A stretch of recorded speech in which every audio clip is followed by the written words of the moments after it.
Mas a mídia não elege pessoas também há décadas? Não. Eu não acho que é assim. Não é assim. Eu não acho que é assim de uma maneira direta, como você está falando. Tá? Desde o Getúlio, né? O Getúlio já tinha a sua mídia, né?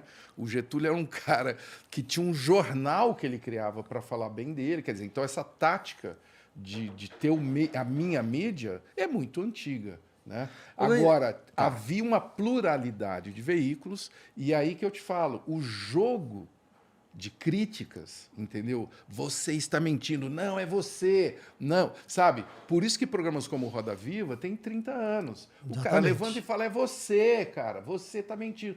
Esse espírito aqui é o Roda Viva. Mas agora, você não acha as pesquisas mostram, eu olho muito as pesquisas ao longo do período eleitoral e depois, no dia seguinte, eu vou comparar a última pesquisa em cada um dos lugares com os resultados que foram apresentados no dia antes da eleição, né? O que aconteceu realmente na eleição e o que as pesquisas disseram ao longo do tempo, especialmente nos últimos dias. Na última teve bastante discrepância em alguns lugares, no Rio, por exemplo. Em alguns lugares. Assim. Mas se você pegar o todo, as pesquisas acertam. Elas podem, inclusive, errar no número, porque também você vai falar, vai dar 43, dar 42 ou 45 para o vencedor. É a mesma coisa. É a mesma coisa. Né? Tem erros? Tem.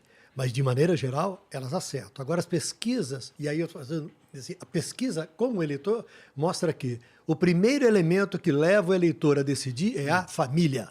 É o grupo, O segundo elemento são os amigos.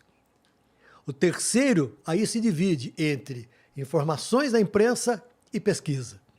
Você tem aquela pessoa, aquele eleitor que fala assim, eu não vou votar nele porque ele já perdeu, né? Então, eu não quero perder. Eu não quero perder, então eu vou votar no outro. Né? Eu gosto muito de tal canal, e tal canal mostrou tal coisa, não sei o quê, eu vou seguir aquilo que foi dito, eu acredito naquilo lá e vou votar naquele cara. Então, não é a imprensa. Porque se fosse assim, você acha que Luiz Erundina, nordestina, mulher Exatamente. e petista, seria eleita prefeita de São Paulo logo depois de Paulo Maluf? Logo depois de Paulo Maluf, contra João Leiva. Né? Contra o João Leiva. Eu acho que era o segundo lugar. Você acha que a Marta Suplicy, petista, ia ser... No Rio de Janeiro, um inimigo da família Marinho, Brizola. que era Brizola, foi eleito e reeleito. Se a imprensa fosse tão poderosa assim, não dá. Não seria. Não, assim, eu nem duvido que a imprensa... Eu não estou dizendo que a imprensa é determinante. Não acho que ela seja determinante. Na verdade, eu penso que as eleições, já que a gente está falando sobre isso, elas são, na verdade, um concurso de Miss. Tá ligado? Quem que é o... Miss muito, né? Quem que é o... Zoada. Cada Miss zoada. Zoadíssima. Tô falando dos homens, inclusive. Quem que é o personagem mais popular e não o melhor personagem assim mesmo. com as melhores propostas. Tem razão, por exemplo, eu não mesmo. sei quem que é... Não sei as propostas do Lula, não sei as propostas do Bolsonaro e por aí vai. E aí, é um dos defeitos da democracia que, como já diziam os pensadores, é o melhor...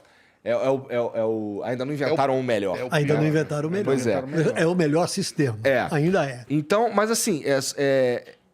Então, eu não acho que a mídia seja determinante, apesar de eu achar que ela consegue imprimir um viés quando ela tá afim de imprimir esse viés. Ela tenta imprimir. Isso não dá para negar. A mídia tenta imprimir um viés dela, às vezes muito intencionalmente. Eu só acho que agora, essa que é a minha... Eu não sei se eu sofro dessa doença chamada otimismo.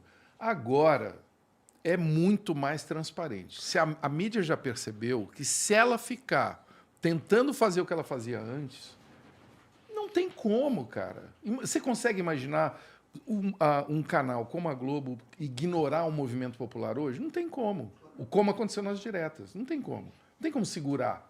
Porque tá tudo na rede, entendeu? Agora o mundo vai mudando. Aí a própria Globo se aperfeiçoa, fica mais permeável, né?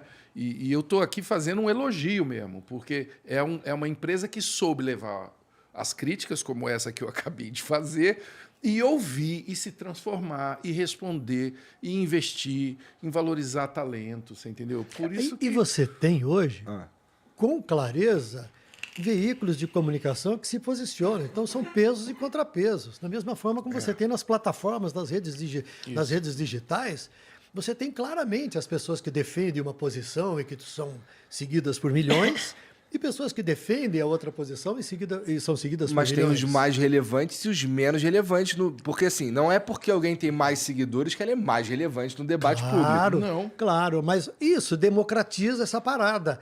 E eu acho que, no final, o que sobra é o que é a vontade do eleitor, né? Mesmo que você tenha uma força fazendo mais críticas a um candidato e outra força fazendo mais críticas ao candidato oponente.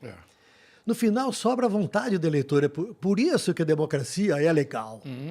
Porque no comecinho de outubro, nós vamos ver a vontade da maioria. A maioria quer o quê? Quer este, ou quer este. Nossa, estou muito pessimista com esse dia, cara.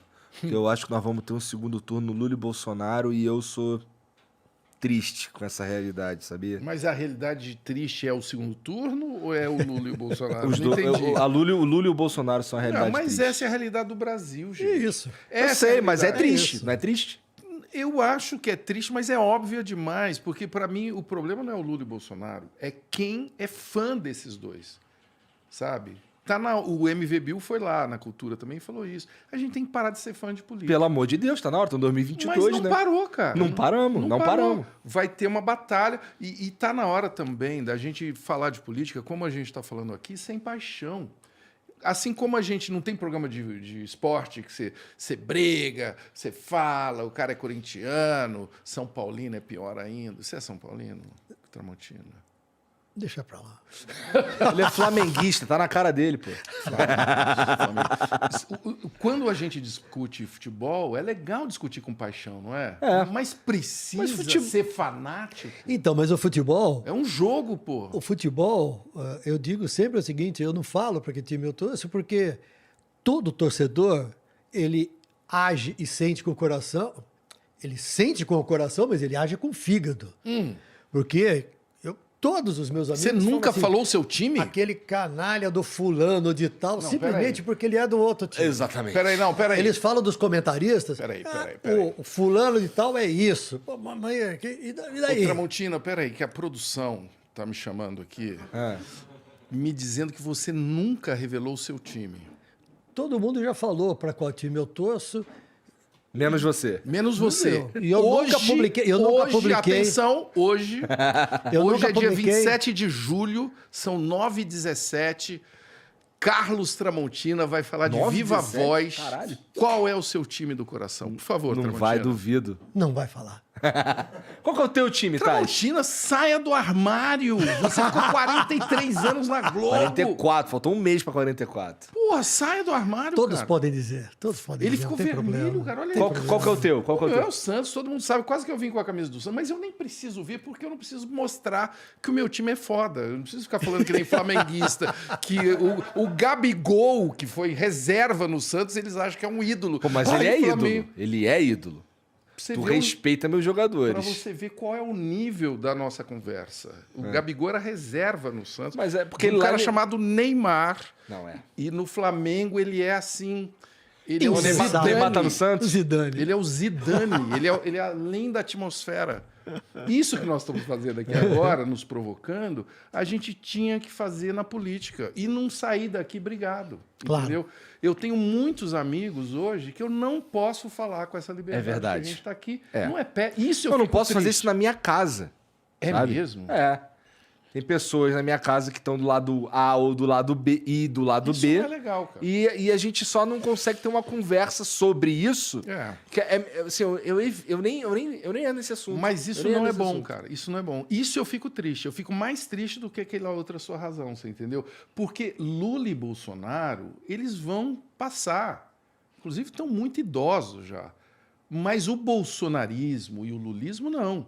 Porque está dentro das pessoas. Então, tanto de um quanto de outro, e para mim eu quero deixar bem claro, tem uma grande diferença entre Lula e Bolsonaro. Bolsonaro é um tirano, é um cara medíocre, é um cara que ataca mulheres, é um cara que liberou a Amazônia para criminosos. Eu abomino o Bolsonaro. Agora, os defeitos, às vezes... Não, agora você tem que falar uns defeitos do Lula também, pô. O Lula tem muitos defeitos. Belo Monte. Por que fica todo mundo falando do triplex? Por que não se fala de Belo Monte, por exemplo? Que é um ataque à floresta amazônica, é um lugar onde se desviou muito dinheiro. Não tem, fica a mídia inteira atrás do triplex. Por que não se fala de Abreu e Lima, que é uma refinaria em Recife, $1 bilhão e que não produz, acho que 1/4, me parece, atualmente, da potência? Esse é o assunto que nós temos que botar na mesa. E não é porque eu não gosto do Lula, é porque ele ainda não respondeu isso, cara. Ele não pode virar santo do dia para a noite e a gente é obrigado a votar no Lula, inclusive votar e bater palma, não. Se for, claro, segundo turno, pode ser o Bolsonaro contra qualquer um. É claro que eu vou votar no outro cara. No Lula, inclusive, votarei assim, respeitando alguém que, porra, lutou para chegar onde chegou. O Bolsonaro é um vagabundo, um deputado de 5ª categoria, você entendeu? Caralho. Que continuou atuando assim, preguiçoso, durante 3 anos no governo. Não, no primeiro turno vota outro cara, Thais. Por favor. Agora, é uma pena que a gente, há tantos anos... o Emael, sei lá. O meu voto não é tão importante. Eu não acho que o meu voto seja importante. Eu só acho que, assim, o que me interessa é como nos educar como eleitores, você entendeu? Não adianta ficar brigando por Lula e Bolsonaro. Há décadas, não consegue ter um panorama onde nós tenhamos candidatos viáveis, vários candidatos não viáveis. Temos. Então a gente fica, em toda eleição, um contra o outro.